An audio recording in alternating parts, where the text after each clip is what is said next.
In this video, I'm going to demonstrate how to use the factory assets, some general factory settings to help control how objects behave as you place assets and start to manipulate them. So the first thing you have to do is you have to find a template that you'd like to use. So I'll just pick a new layout.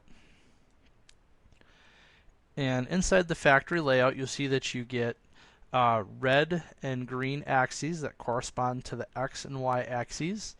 And you'll also see that there's some grid work. So some of the things to note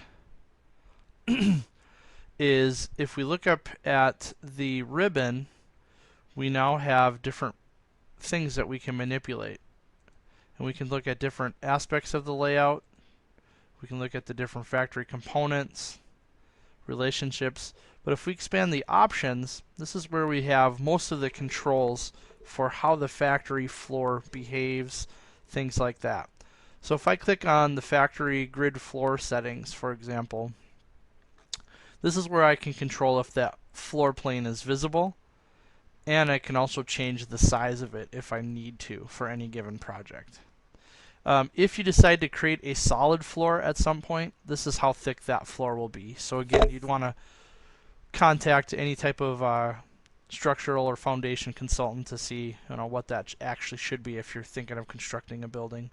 Or you can just leave it if you ever need to show a solid floor, like in a Navisworks model, for example. And you can also control whether or not you see the floor border.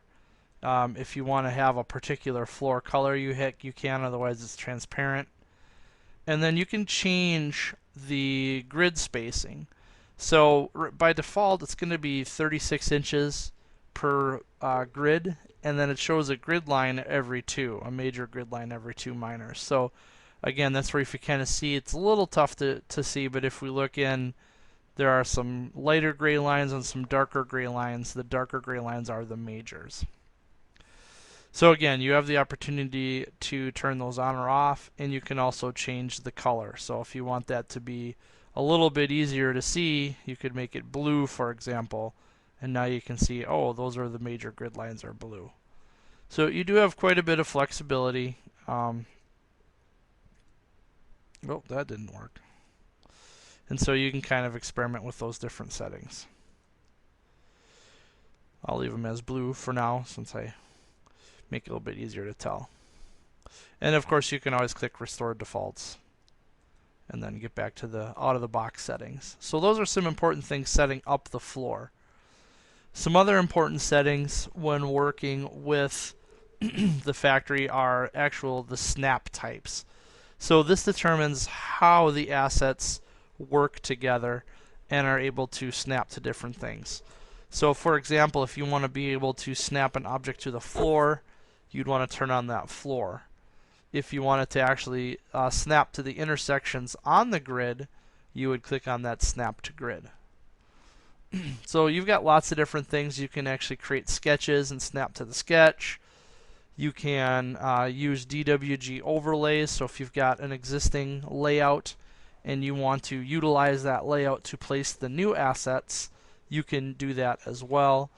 And there are lots of different other types of objects. So some of the main ones that I typically configure are the snap to floor, snap to grid, snap to connector, and then these other ones are just extra depending on individual workflows. And then last but not least, when we're setting it up, I'm going to close my factory properties and my asset browser just so you can see where those are.